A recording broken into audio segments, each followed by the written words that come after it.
Salut mes bien-aimés en Jésus-Christ. C'est encore votre frère et serviteur Brice Mayele. Je suis dans la joie d'être là pour vous partager cette parole. J'ai une révélation.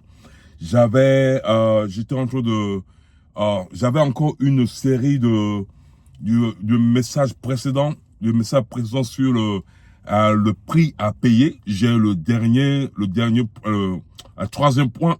Le troisième point, mais je voudrais mettre ça un peu à l'écart et je voudrais vous donner une révélation que le Seigneur m'a donnée. Cela est très important. J'étais en train de prêcher cette révélation à moi-même parce que cela est en moi. J'étais en train de prêcher à moi-même. Je sais que le diable a écouté pendant que je prêchais ce message. Hier que je devais le faire, hier j'étais tombé malade. Ma voix complètement partie. Et aujourd'hui, j'avais des empêchements, des maux de tête, mon nez bouché. Je dis, je dois prêcher cette parole. Je voulais apporter la vie à quelqu'un. Je pourrais apporter l'espoir à quelqu'un. Je voudrais dire que Dieu est vivant et qu'il y a toujours l'espoir. Il y a la possibilité. Dieu est capable de faire, même que nous voyons rien ou que nous sentons rien. Dieu est là. Le thème de message que j'ai à donner aujourd'hui, c'est la fin de la route.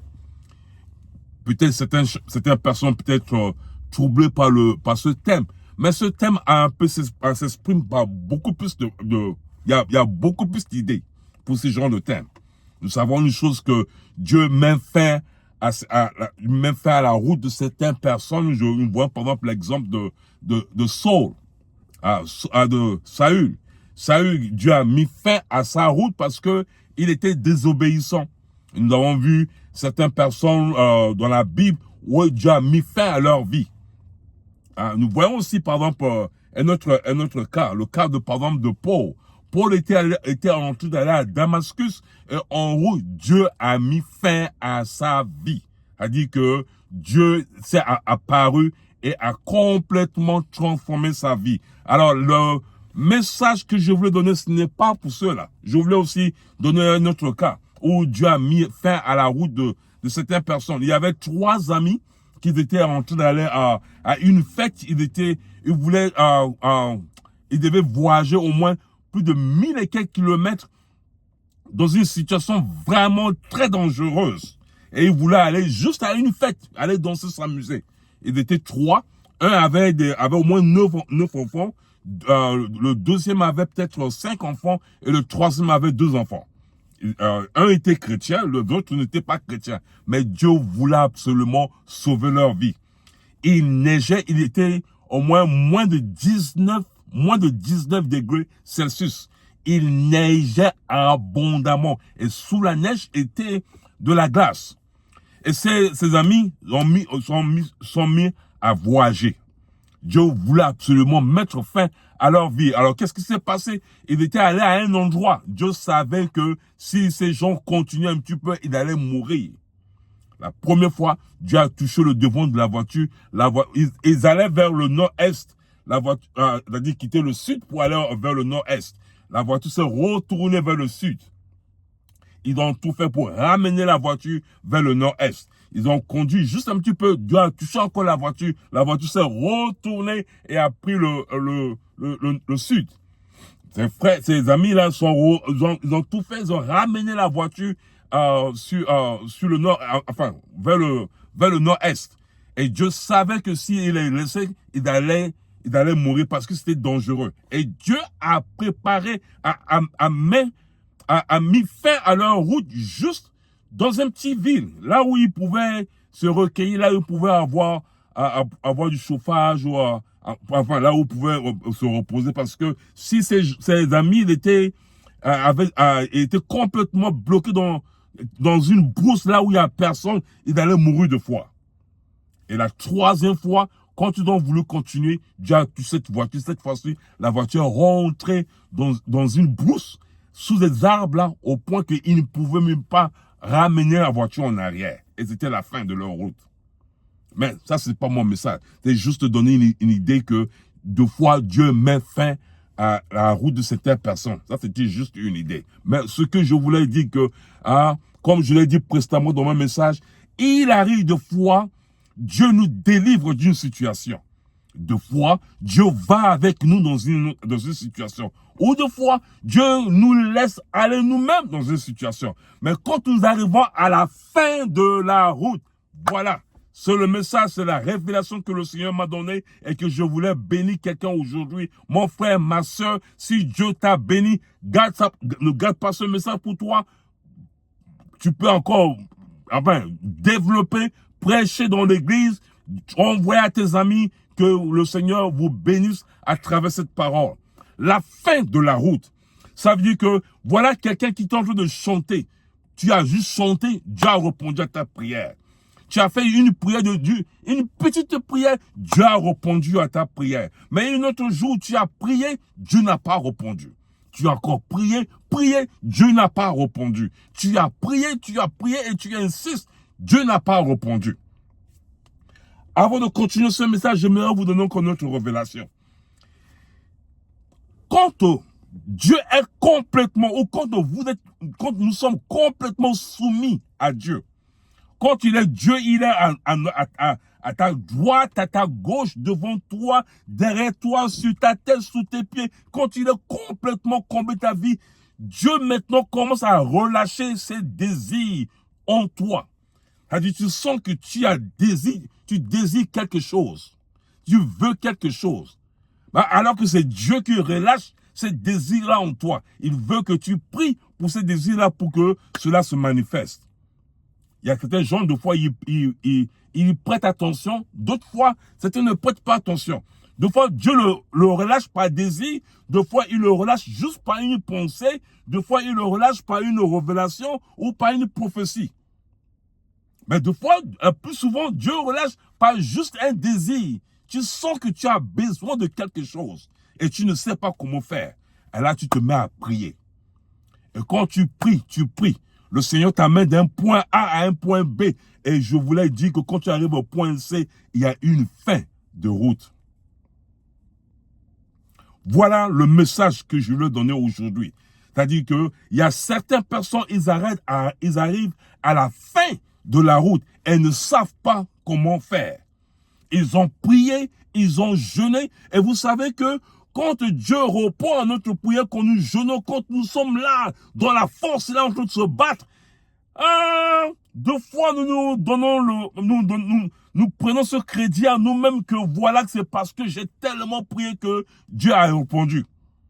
Mais il arrive de fois, Dieu ne répond pas pendant tous ces temps. Nous prions, nous jeûnons, nous cherchons la face du Seigneur. Dieu ne répond pas. Dieu est complètement calme. Jusqu'à ce qu'il t'amène au bout du chemin ou à la fin de la route. Là où tu ne sais même pas où aller. Tu ne sais pas ce qu'il faut faire. Tu es frustré. Tu cherches là des prophètes là à te donner des messages là que tu veux, ou certaines personnes te proposent là, voilà, les 5 parts du victoire, voilà, les 2 parts de la réponse à la prière. Toutes ces histoires là, ne marchent pas du tout. Tu es là, bloqué. Tu ne sais pas ce qu'il faut faire. La fin de la route. Je vais vous donner mon témoignage. Avant, j'avais un jour, Dieu m'avait demandé de lui demander ce que je voulais. Et j'ai demandé une voiture. Après que j'ai prié et demandé cette voiture, j'ai demandé la marque, le modèle et tout. Hein? 4 ans après cela, Dieu m'a donné cette voiture. Exactement comme je l'ai demandé. Mais après cela, Dieu m'a révélé que j'allais laisser cette voiture-là aller à l'extérieur du pays. J'ai mis ça à côté. J'ai dit non, voilà, j'ai une entreprise. Je vais développer mon entreprise, avoir de l'argent et puis faire le ministère, faire le business, le ministère et puis développer ma vie avec le Seigneur. Et un jour, tout est parti. J'ai tout perdu, rien. J'ai tout perdu. Et je ne savais pas ce qu'il fallait faire. Et un homme de Dieu était venu dans ma vie, qui était vraiment qui a joué beaucoup de rôle dans ma vie. Un jour m'a dit, est-ce que Dieu t'a demandé de lui demander quelque chose? Qu'est-ce que tu as demandé? J'ai dit, j'ai demandé une voiture. Et qu'est-ce qui est arrivé? Je dis, j'ai échoué après cela. J'ai dit, voilà, c'est parce que tu as fait une erreur. Au lieu de demander ce que Dieu voulait pour toi, tu as demandé ce que tu voulais. Voilà pourquoi tu as échoué. Va, repens-toi et demande à Dieu de te donner ce qu'il a pour toi. Et pendant que j'ai fait cette prière, c'était juste un désir qui est venu en moi. C'était pas une préparation ou quelqu'un qui m'a... Juste un désir est venu en moi. Et j'ai pris ce désir-là, j'étais allé parler à ce pasteur-là, à cet homme de Dieu. Je dis, hey, voilà, j'ai un désir de voyager aux États-Unis. Dès que je lui ai dit cette parole, moi-même, je ne croyais pas à ce que je disais. Je ne voyais parce que j'avais pas le moyen. Voyager aux États-Unis, c'était pas facile. Et l'école à laquelle je devais venir, l'école a demandé à ce que je leur présente d'abord 19 000 $. Ça avait à peu près 17 millions de francs CFA avant qu'ils m'envoient le papier. J'avais rien du tout. Juste un désir. J'ai parlé à cet homme de Dieu là. Il commence à courir par-ci, par-là. Oh, il appelle sa femme. Maman, Brice va aller aux États-Unis. Brice va aller aux États-Unis. J'avais honte. Je voulais l'arrêter. Mais il était tellement joyeux que je ne voulais pas le décevoir. Je ne voulais pas briser son cœur. J'ai dit non. Je veux le laisser faire se réjouir. Demain, je veux venir lui dire la vérité. Que c'était juste une idée. Je n'ai rien du tout. Il était super content. Je ne comprenais rien du tout. Après, j'ai dit, j'ai fait une erreur de parler à cet homme-là. Mais je vais revenir demain et je vais lui en parler. Je vais lui dire la vérité. Excusez-moi. Et le lendemain, je suis revenu. Je suis venu m'asseoir. J'étais là tranquille. Il était là tranquille. Il ne parlait pas, ne me regardait pas. Alors, je m'apprêtais pour m'expliquer, pour lui dire la vérité, la réalité de ce que je vivais. Avant même d'ouvrir ma bouche, il m'a fixé dans les yeux. Il m'a dit, c'est parce que tu ne sais pas ce que le Seigneur était en train de préparer pour toi. Cette parole-là a décroché la foi en moi. Quoique je n'avais pas le moyen, quoique je n'avais rien du tout, cette parole-là a déclenché le foi. Et cette foi-là a déclenché un miracle depuis Canada. L'école a demandé à ce que je leur présente 19 000 $. Un groupe de chrétiens au Canada a envoyé seulement 150 $. Et cet argent-là a ouvert la porte. Je suis arrivé aux États-Unis. Je n'avais pas l'argent, je n'avais rien du tout. 2 semaines plus tard, la directrice là, de l'école s'est rendu compte que voilà, je n'avais pas l'argent. Acheté un billet, appelant l'ambassade de la France pour me renvoyer au pays. Je dis, je prêche la foi. Je dis, Seigneur, on va me renvoyer au pays parce que je suis incapable de payer cette école. Ou c'est parce que tu es incapable de payer. J'étais à la fin de ma route. C'était plus ma force. Ma prière était inutile. Mes efforts étaient inutiles. Je ne savais pas comment faire. La fin de la route, c'est là où le Seigneur dit, je prends le relève. C'est à moi maintenant d'agir. Dans le psaume chapitre...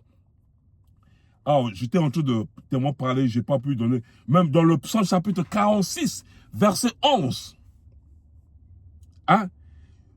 Ce verset dans le livre second, il dit, arrêtez et sachez que je suis Dieu. J'ai pas tellement aimé le mot arrêter. Je suis allé dans une autre version et j'ai trouvé soyez tranquille ou soyez calme dans la version Darby. Soyez calme ou soyez tranquille et sachez que je suis Dieu.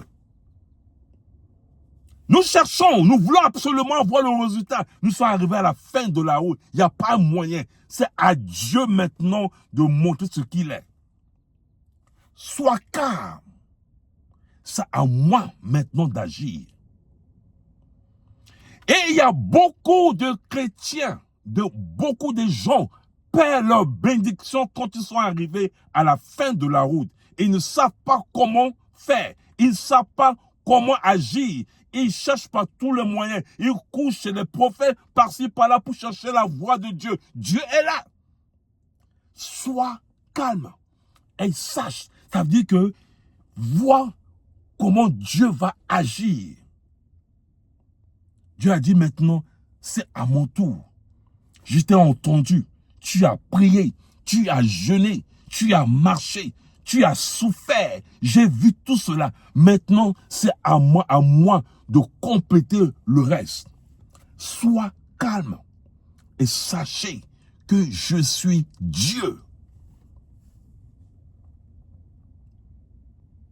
C'est le moment, la fin de la route, c'est le moment de la frustration.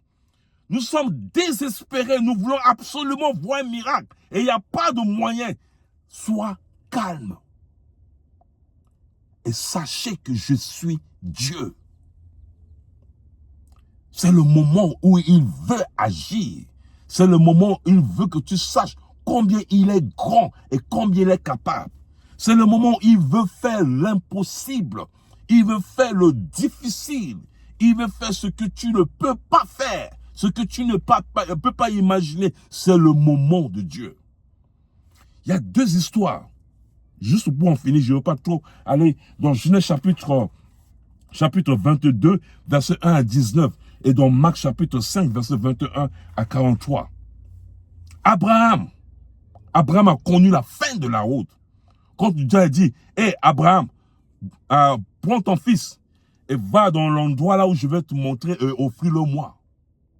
C'est facile de lire cette parole. Mais il est vraiment difficile de mettre nos pieds dans les chaussures d'Abraham, de réaliser cette parole qui vient de Dieu. Voilà l'enfant qu'il a tellement aimé. Et Abraham ne pouvait pas en parler à Sarah. Sarah n'allait pas accepter cela. Il a pris juste l'enfant, il est parti. C'était la fin de sa route. Dieu s'est manifesté, il a prouvé. Voyons le cas de Jairus.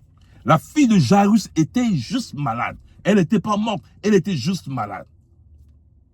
Et Jairus était allé voir Jésus. Il a supplié Jésus si Jésus pouvait venir guérir sa fille. Jésus a dit, ok, allons-y. Pendant qu'ils étaient en train de partir, il y avait encore de l'espoir. La fille n'était pas encore morte. Il y a encore de l'espoir. Juste pendant qu'ils étaient en train de partir, voilà, certains serviteurs arrivent là et disent à Jairus, Jairus, n'importune plus le maître, ta fille est morte. Ah! Il y avait de l'espoir. L'espoir est parti. Vous vous rendez compte ce que l'homme a entendu, ce qu'il était devenu. Marie que Jésus-Christ a dit, allons-y. Jésus-Christ a compris à quel point cet homme était abattu. Il ne pouvait même pas marcher. J'essaie de réaliser un petit peu, il ne pouvait même pas parler. Et Jésus-Christ a vu son état et dit, n'aie pas peur, ta fille vivra.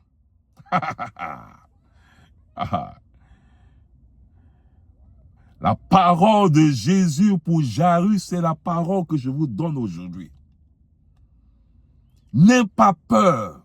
Tu es à la fin de la route. C'est à Dieu maintenant de prendre le relève. Tu as prié, tu as jeûné, tu as cherché la foi du Seigneur. Dieu n'a pas refusé de te donner ce que tu as demandé. N'aie pas peur. C'est à lui maintenant de montrer combien il est grand. Et vous avez vu la fin. Jésus a fait quelque chose que même la médecine, personne ne pouvait le faire. Mais pendant qu'ils allaient, il y avait la femme qui avait la perte de sang. Pendant 12 ans. Elle était aussi arrivée à la fin de sa route. Elle a dépensé tout ce qu'elle avait. Il n'y avait pas de solution. Mais elle s'est rendue en elle-même. C'est tout ce que j'ai. Si j'arrive seulement à toucher son vêtement, je serai guéri. Tu es troublé, tu es frustré. Je comprends mon frère. Tu es à la fin de la route. Tu ne sais pas ce qu'il faut faire. Tu veux absolument écouter Dieu et Dieu ne parle pas. Tout est calme, tout est silencieux. Tu ne sens rien, tu ne vois rien. Tu es à la fin de la route. Laisse Dieu soit Dieu dans cette situation. Laisse Dieu soit Dieu dans le moment où tu ne comprends pas. Laisse Dieu soit Dieu dans la situation que tu ne peux pas régler toi-même. Dieu veut être Dieu dans cette situation. C'est lui qui est capable de faire l'impossible. C'est lui qui est capable de faire ce que nous ne pouvons pas comprendre. C'est lui qui est capable de te délivrer. Tu es à la fin de la route. Tous les médicaments n'ont pas pu te guérir. Toutes les médecines, la médecine n'a pas pu te guérir. Tu es à la fin de ta route. Laisse Dieu soit Dieu dans ta situation. Seulement, sois calme. Et sachez que Dieu est Dieu. Voilà la révélation que le Seigneur a mis dans mon cœur. Fais beaucoup attention quand tu as un désir. Et quand tu rends compte que ta vie est entièrement sous le Seigneur. Des fois, c'est Dieu qui te parle. Et dit, voilà ce que tu as besoin. Prie pour ça. Il y a déjà une disponibilité, il y a une voie déjà préparée pour toi. Et quand tu te mets à prier, le Seigneur amène ces choses dans ta vie. Et quand tu arrives à la fin de la route, laisse le Seigneur soit Dieu. Que le Seigneur vous bénisse. Je suis très content de donner ce message parce que c'était une révélation que beaucoup ignorent. Que le Seigneur vous bénisse et qu'il vous touche là où vous êtes. Et si vous êtes fatigué, dépouillé, savez même pas ce qu'il faut faire, sachez que je suis Dieu. Sois calme. Que le Seigneur vous bénisse et à la prochaine fois. Transférez ce message à votre frère, à votre soeur, afin que le Seigneur aussi puisse le bénir. Et mon frère, ma soeur, si tu as pu écouter ce message et que tu n'as jamais donné ta vie à Dieu, comme je le dis souvent, cela prend seulement 5 secondes pour devenir un chrétien. Répète cette prière pour moi, s'il te plaît. Dis, Seigneur Jésus, je viens à toi, tel que je suis. Je reconnais que je suis perdu et que je suis éloigné de toi. Aujourd'hui, je reconnais que tu es mon Dieu et je veux donner ma vie à toi. Entre dans ma vie, prends le contrôle de ma vie et que je puisse marcher avec toi. Pardonne-moi mes péchés et sauve ma vie. Merci Seigneur pour ta grâce, dans le nom de Jésus. Si tu as fait cette prière, tu es un chrétien. Mais cela ne s'arrête pas là. Cherche une Bible, rentre dans une église, là où on prêche la parole de Dieu dans toute la vérité. Approche-toi des hommes de Dieu et il t'aidera à marcher dans la vie chrétienne. Que le Seigneur vous bénisse. Et la prochaine fois, quand Dieu permettra, je vous donnerai la 3e partie de ce message-là sur le prix à payer. Parce que c'est un point très important que nous ignorons de fois. Nous ne comprenons pas, mais le Seigneur a un message pour nous, afin de nous ouvrir les yeux, afin de comprendre que le Christ a déjà payé le prix à la croix. Nous aussi, nous payerons le prix. Que le Seigneur vous bénisse et à la prochaine fois.